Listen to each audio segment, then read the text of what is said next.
Good evening, good night, good afternoon, or good morning, wherever you are in the world. You have just seen the mighty Nearco, owned and bred by Senatore Federico Tesio and Marchese Mario Inciso della Rocchetta under the banner of Razza Dormello Giatta. Nearco won the Grand Prix de Paris in 1938. He was unbeaten. He went to stud and he changed completely the world of thoroughbred with his progeny, of course. Nowadays, bear in mind that all over the planet, at least 90% of the thoroughbred running every day, they carry Nearco's blood, which is a phenomenal achievement, in my opinion, and not only in my opinion. This evening, we have another special guest from Australia, directly connected from his home in Melbourne. This is Peter Ellis. Peter Ellis is well known all over the world, and my friend Eddie Fremantle and I gave him a nickname, which is the Crocodile. So the Crocodile is on stage tonight, and he will tell us something very good about his approach to racing and what he has done in the past. Welcome to the program, Peter. Yeah, good morning, Carlo. Nice to be with you. Now, before we start, I wish to remind you something which was extremely special, I think. In 2005, we were at Hong Kong to attend the December meeting, several group ones for international racing. And one day we decided to go to the proper China, to go to Shenzhen. It was the year 2005. We took a train, we arrived there, and then we went out of the station. There was a huge piazza, a huge square, and we were in the middle of the square under a very strong sun, and suddenly from nowhere, two girls, or we say two nuns, appeared holding two small ready copybooks with pens and shouting and screaming and talking to you, giving you the pen, and you start writing on those copybook, putting some sign, look like a Chinese way of writing. Then suddenly from the other side of the piazza appeared a policeman. He talked to the two nuns, and all of them suddenly disappeared. So we don't know where do they come from, and we don't know where they went. Do you remember, Peter? I do, Carlo. Yeah, they got very excited. They started yelling at me, and I thought we might have been going to get arrested, but it's quite interesting. And then, of course, after that, we had the two or three of them wanted to repair my shoes while I was still walking. So I had to sort of carry them along as I was walking. A very interesting place. It was something special, as you say. Yes, it was very special. Anyway, this was very nice. Listen, how come that you got involved in racing? I was always interested in mathematics and statistics, and over 50 years ago, I just got involved in racing. And one of the things that appealed to me was the fact there wasn't anybody in the world that knew the result of the race until the race was run. So I started collating records of all races everywhere and working out if I could find little angles, where the winners were in the run, et cetera. And then, say, 50 years ago in Australia, they only had 5 track readings, and that was fast, good, dead, slow, and heavy. So I needed more than that. So then I started walking the tracks to actually get an idea what the tracks were like, because there's at least 10 variables. So you might, say, walk the track between the 1,000 and the 600, that's a heavy 8. Between the 600 and the 400, it's a 7. Between the 400 and the turn and the finish, it's a 6. So therefore, that favours on paces. So when you're going away from the meeting, you can actually get an advantage, because horses that are on the inside, where the best part of the track is, you can possibly take a risk with those, and the ones that are coming wide, their run is much better than it looks. But I'm sort of all about. Sorry if I interrupt you for a while. So you say that if I well understood, the most important thing when you start analyzing a race is to know exactly the state of the ground. Yeah, that's the first thing, and I basically I do everything I do on a race day is for the future, because what you learn on the day is going to help you down the track. So the state of the ground, and as you can imagine, they're all grass tracks, so they don't drain evenly. They have problem with irrigation, so sometimes the fence might be worth 4 lengths. The outside fence might be an advantage. Just in a couple of races I've seen in overseas in the last couple of weeks, the German Derby, there was 3 or 4 went to the outside fence, the winner at 20-1, and there was a race in Ireland, a 1,000-metre sprint, where the winner went solo up the inside. So quite often. Excuse me, but you do the same with turf and with dirt, or with dirt there is no need of doing that? No, dirt can. I still walk the dirt tracks like in America and Dubai too, but it's not a significant. Dirt seems to be more on pace, as you know, but it's a turf where you've got irrigation problems, disease of the grass, drainage, and it's never even. There's very, like I did the tactics for Pride of Jenny, the horse that won the Queen Elizabeth and the All-Star Mile, and on both occasions, it was a leader, of course, you've seen the horse race. The best part of the track was between 6 and 8 off the fence. So that's where we went. We went 6 or 8 off the fence. So that forced the other horses to go to inferior ground. So it's pretty important. At Caulfield 2 weeks ago, the inside was worth 3 lengths. At the same track 2 weeks earlier, the inside was minus 3 lengths. So there's a 6 lengths turnaround. So you'll learn something for the future. Yeah, I know that because you told me several times that you were at Sandown on the year when there was authorized. He won the Derby, and then he was entered in the Eclipse against a horse called Not Now Cato. And what happened that day? Yeah, well, on the authorized was 7-4 on, and Not Now Cato was 7-1. Because at that stage I was still seen by the Englishman, not Eddie, but as a convict. And they asked me on the Friday what was the track like. I said the outside's worth 4 lengths.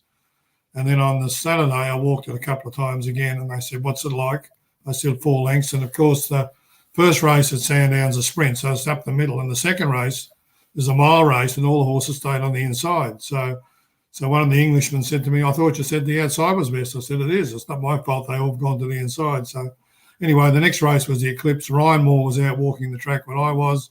He went to the outside by himself and beat authorised. So, but then all of a sudden I wasn't a convict after that, Carlo. I became a part of the team, yeah. So, but anyway, there was one day Eddie and I were at Newbury, and we had a look at the track, and the outside fence was the best part of the track, and Karen Fallon got there late, so he went to the outside by himself and got the money at 20-1. I was in South Africa one day. Same thing happened. A couple of my friends, Michael Cox and we walked the track. We thought the inside was the best. One horse went to the inside. It was 100-1. It got the money. So it's pretty important. And I've noticed when I was going to England, I started going over there in 2003 when Schwarzer won, of course. High Chaparral won the Derby. But I noticed that Aidan O'Brien and John Gosden were the most prolific track walkers and walked the whole track maybe, and even jockey-wise at that time, Mick Kinane, Johnny Murtagh, and of course Ryan Moore. So obviously, and it's the same here, the best riders tend to walk the tracks. Yes, bear in mind, I tell you something that you won't believe. Here in Italy, for the international races you can bet on, nobody knows about the ground. So the state of the ground is completely ignored, which is unbelievable, because every person I have spoken in my life going around the world, they say exactly what you said. The most important thing to analyze a race, point number 1, is to know the state of the ground. Anyway, then you became a journalist, you became a broadcaster, you became a successful tipster. Peter Ellis has a website, which is peterellisracing.com. But then you did something extraordinary in my opinion, because you start working with a trainer called Darren Weir, and he was training in Ballarat, not far away from where you live in Melbourne. I've been to Ballarat. And then you took him from, I don't say from scratch, but anyway, he was not a very successful trainer. You took him up to the top in Australia. Anyway, now we have a little break, if you don't mind. We come back in about a minute. Don't go away. Stay with us.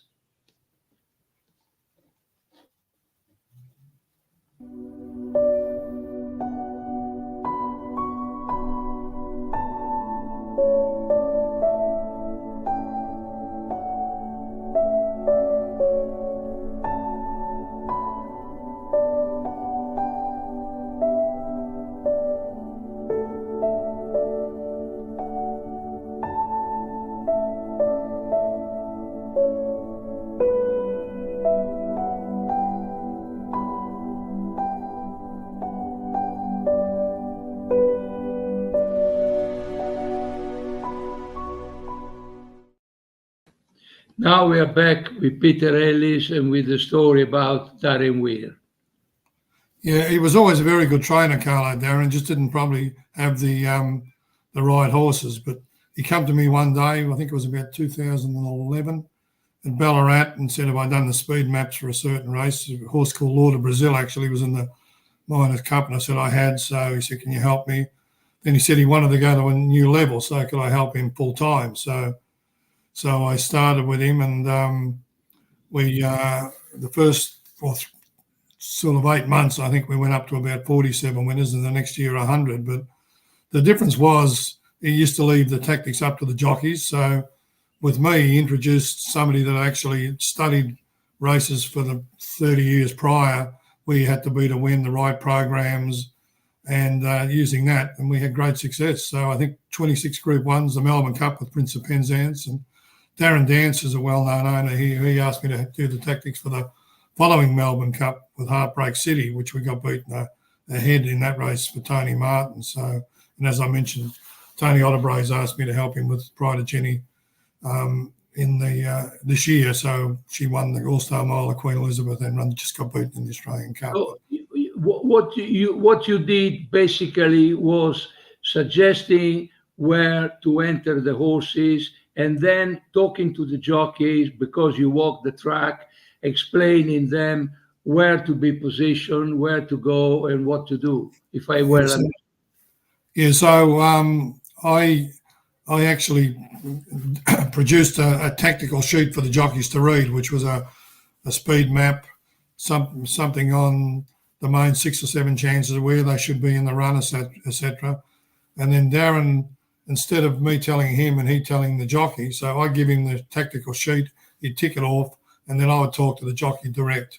And in most cases, Darren insisted the jockeys walk the track with me, so we can actually pick a spot out and say, oh, there's a tree there, I want you to aim at that, or a steward's tower or something. So, and yeah, now a lot of jockeys walk the track. When I started walking the tracks 40 or 50 years ago, there was hardly anybody, if any, and the last 4 or 5 years, there's more and more. In fact, we've got a jockey school here where the jockeys are taught to walk the track. So it's certainly changed. And there was a meeting. I went to the main meeting in Baden in Germany a couple of years ago. It was the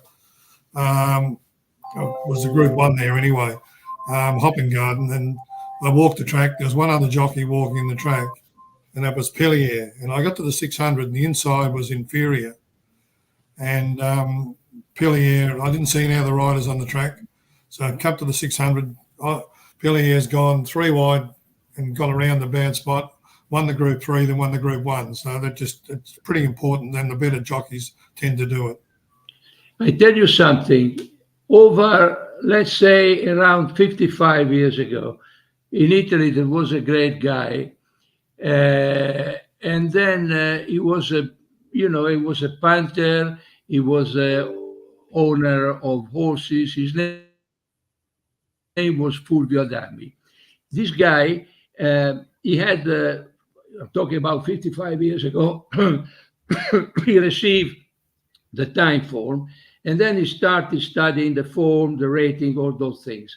And he was based in Milan. He started walking the track all the time, just to do what you have done more or less at the same time. Try to understand the best part of the track. And I remember that one year he bought a horse, a 5 furlong horse called Vieux Temps. I remember it very well. It was a sprinter, 5 furlong. He put it in a race over a mile, ridden by an amateur jockey, an amateur lady, Francesca Turri. He instructed Mr. Turri because when it was raining in Milan, when raining was over, the track was drying up in a completely different way on the inside or on the outside.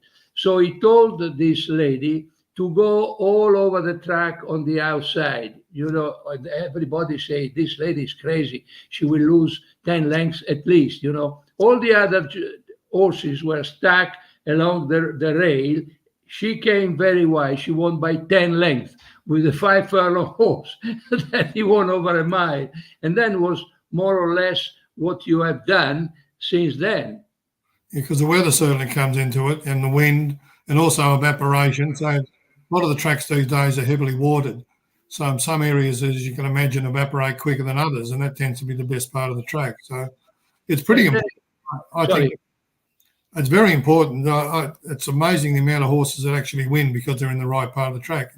And say if there's a really bad section of the 600, if you spend too long in it, you're wasting energy. So therefore, you're going to fatigue quicker. So, and as I was mentioning about the 876, so if the better tracks in the better part of the tracks in the straight, if you get there first, you're in the better part before the others get there. So they're in the worst part for longer. So we just weigh it all up, but every race is different. But I found for me it helps. It certainly helps me find winners and understand why horses win and lose. And what is your approach to the odds? Well, if I'm having a bet, I'll do my own market to 100%. But it's getting really hard in Australia at the minute. The on-course bookies at Flemington on Saturday, there would have been in the main ring maybe 30 people, in the public section 5 people. Everybody's betting with the corporates, and their odds are they're betting 125%. You can get 110%, say, on-course with the on-course bookies, but they're not allowed to advertise off-course. And, of course, you know, the corporates are the same. They're the same ones as in England. So if you back a few winners, they bar you. If you beat the price 3 or 4 times, they bar you. So it's a concern. Like our prize money is sensational at the minute. Melbourne Cup's 8 million, Caulfield Cup 5, Cox Plate's 5, the Everest is 20, the Golden Eagle is 10, and the King Charles is 5 million. That's all these races just in the spring. The last day of Flemington, we got $3 million races. At Caulfield yesterday, which is an ordinary winter's meeting, we had 9 races, one race 80,000, all the others were 120 plus. In Sydney, they had 10 races. Every race was 120,000 plus. But I think we've reached the peak because there'll be less coming back to the industry. So if I well understood what you talk about the price, you say, and Eddie Fremantle said exactly the same. If you examine race number 1 at Flemington tomorrow, you make your own prices at 100 without any overround. And then you have a look at the book of the bookmakers or the various bookmakers, and then you decide. So if you see that the horse is 2-1 and you think that is worth 6-4, you have a go. If it's the other way around, that is 6-4 and you think that is 2-1, you don't have a bet. So in other words, you convert the prices in percentages of winning, theoretical percentage of winning, and then you decide if you have a bet or if you pass. Exactly, and you've just got to be strict and disciplined. And if you do that, one of my friends is a very good professional punter, and he wants to have, say, 30,000 on even money, and the horse is 10-9, he just won't bet. That's it, you know. So, but the thing that concerns me is even 2 minutes before the race now, the corporates, which they've taken over the official price, they call them the on BOP, which is the Victorian on course prices. They're betting 122, 123%, whereas you need them to be betting 110, like they used to bet 110. It concerns me. They're in about making more money for their shareholders. So I can see the percentage getting worse. They tend to want to attract the younger punter in to take under the short odds in multis, like $1.60, $1.80. So you'll see a horse at 6-4 that's a risk, and all of a sudden it'll be $2.20, $2, $1.80, and they seem to be able to get you get enough of the younger people to bet with them. So it's a concern for the future. I think, like as Eddie mentioned, you wouldn't want to be starting off now. It'd be hard to recommend to anybody to go into punting. Listen, and as I said before, you have this website, peterellisracing.com, where you're tipping horses also. And how successful you are there? I know pretty close to the mark, Carlo. Yeah. So particularly once we get into the spring, and I'll have more in-depth stuff there. So certainly worth a look. But I'm doing all the hard yards. I go to the races 4 times a week. So I've been to 11,000 race meetings. I walk the track. I look at the horses in the mounting yard. I'm a dinosaur. I've got a pair of binoculars. So I watch the race. I watch the race live, as you know, and then watch them pull up, and then look at the video, and then do the same process for the next race, and then walk the track after the last race, and then go home. And you start again the following morning, going out, race walking for how many kilometers now? Race walking, probably 50 a week. I race a couple of times, plus I do some long walks. But I find the hardest part is these days, I've got my own database. So if there's 20 horses in the race, I watch the video 20 times and put it into my computer. But now it takes about 35 hours a week to keep up with it. So it's not getting any easier. Anyway, I have to say that I already done a few interviews, and everybody say the same thing. When you analyze a race, first of all, you have to know exactly the state of the ground, so the reason why these people walk the courses. Second, you have to have a look at the horses, how the condition of the horses is in the saddling enclosure, parade ring, cantering home, and then, of course, the approach to the odds. It's a hard working, but if you want to succeed, and I say if you want to succeed as a punter, but also as a bookmaker, you have to work very hard. Otherwise, no chances. Peter, thank you very much for your time. I wish you all the best, and I hope that you will come to Europe quite soon, because we might enjoy going racing together again. Yeah, I plan certainly getting back next year, Carlo. Back until before COVID, as you know, I used to do Dubai, Hong Kong, England, France, Germany, you name it. So I'm hoping to get back to next year. If I could, the meeting I really love is to go to the King George in Goodwood, but it's very close, and I haven't got enough time this year. But I will be there next year for sure. Very good. Thank you very much for your time. Have a great day. My pleasure, Carlo. All the best. Back a winner.